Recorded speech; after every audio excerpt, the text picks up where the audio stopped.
I've now taken on this legal battle with a major Wall Street institution. I am literally drained and exhausted. I'm fighting for myself and others who are not even willing to fight for themselves, right? Because there are a lot of people on Wall Street and in corporate America who are just not willing to stand up for themselves. But here I am putting in the good fight. Now, at the time, I did go to spend some time in LA because I'm just actually mentally drained.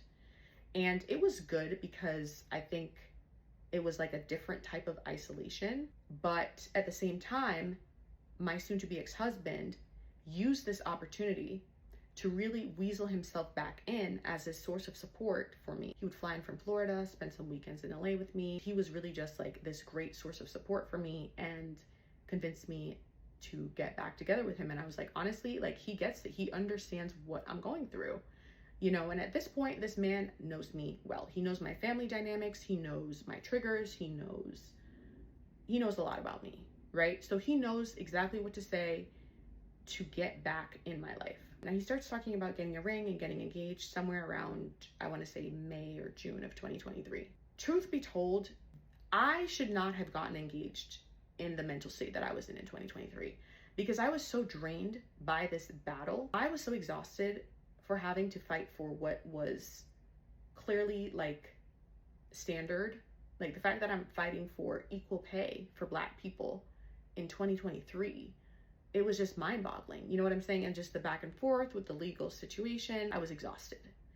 But of course, the whole talks of engagement and all of that, and like just like my soon-to-be ex-husband being there for me and just being this great source of support, it was just kind of like, oh my gosh, like he's so sweet. Again, I'm kind of in a daze in 2023. I'm dealing with a whole legal battle, but I'm still excited because it feels like, oh my gosh, at the end of the day, this is the light at the end of the tunnel. We get engaged in August. Now, you know, once you get engaged, everybody's asking you, when is the wedding? When is the wedding? When is the wedding? So you have all this external pressure, and my family, my friends, everything. I'm a type A person, right? I didn't end up getting a planner for my wedding. I ended up planning it myself. So I'm completely caught up with planning my wedding. I'm still dealing with this legal battle. I have now moved to Florida. I still have my place in New York, but now I'm in Florida. Thankfully now I know like 2 couples in Florida. So I do have a couple people there, but I'm now in a different state. I'm still dealing with this legal battle. I'm here planning a wedding.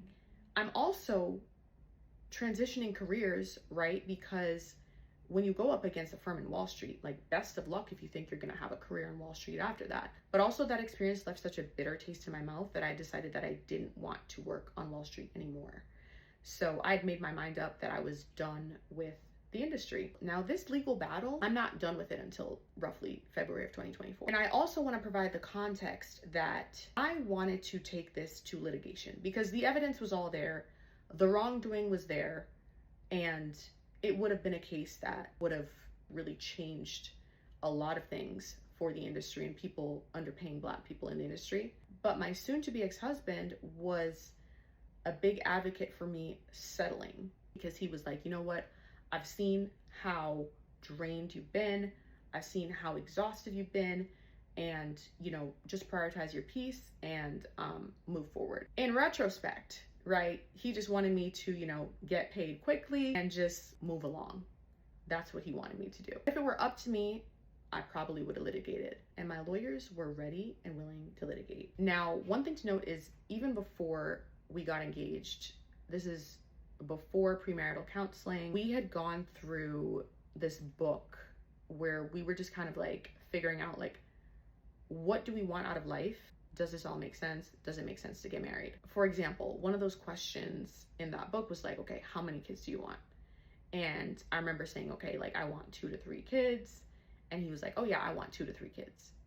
Essentially what he did the entire time, I did not know this, but again, he is a great actor. He deserves an Oscar. He was mirroring me the entire time. He knew my family dynamics. He knew what I liked. He knew what I didn't like. And he was presenting himself to be the type of person that I would want in a husband. Another thing to note is 2023, he suddenly gets very bulked up, very muscular. Now, he was always athletic, but he was always on the slimmer side, right? 2023, he has bulked up, right? I'm like, okay, you know, what happened to you? He just has this newfound passion for the gym, I guess. I mean, he always went to the gym, but like he was never doing all of that, like weight, and like he wasn't eating that amount of protein and all of that. Now, after we got married, that is when the mask started to slip. So he would say things like, I have to go to the gym and have all this protein and eat all this food to look good for you and to be bulked up for you. And I'm like, look good for me? You know what I'm saying? Like, if you want to look like that, like, you're the one who decided to bulk up like this, right? Like, you decided to do this to yourself. I never told you to do that. So you always want to pay attention when it comes to dating someone. If you find that they're like transforming themselves to be someone to match you a little bit too much, right? And it's not organic, it's not natural, it's not something that they ever were. That is something that you need to pay attention to. At the time, I just thought, you know what? He bulked up. He has this newfound passion for the gym. It is what it is. I didn't know that someone with narcissistic personality disorder, they are going to mirror their target like crazy. And he had to bulk up in such a way and transform himself because he had to be seen as worthy of being my partner. But once we got married, he's complaining about the way that he has to eat all this protein and eat all this food for me. And I'm like, well, if you don't want to do something, you shouldn't do it. Like, it's not a requirement to be with me, you know? Like, this is something that you put on yourself. He has really deep abandonment wounds, right? And this is something I always encouraged him to work on. And it really showed itself in one particular instance. This was in July of 2024. He was going to get some food at this particular place that I don't like eating at. He was asking me what I wanted to eat. I was like, look, you know, I don't even eat from there. I don't know why you're asking me what I want. And I told him, like, look, I'm gonna go home and I'm going to order something. And at the time we were out at this particular plaza, and it was gonna be easier for him to just drive there, get what he wanted, drive back home. And for me, it just would have been easier for me to just Uber home and order what I wanted. So I told him, look, I'm just gonna go home and Uber what I want.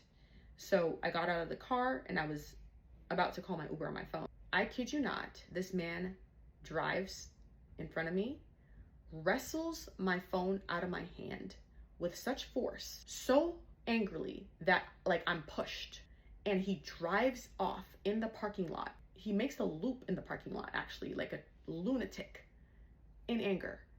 And at the time, I only had my personal phone. I didn't have my work phone. So I'm in the parking lot, no phone. He drives back around and I'm like, yo, what is wrong with you, sir? Like, what is wrong with you? He's like telling me that I can't just be walking out of the car on him. It's disrespectful. Again, abandonment wound triggered.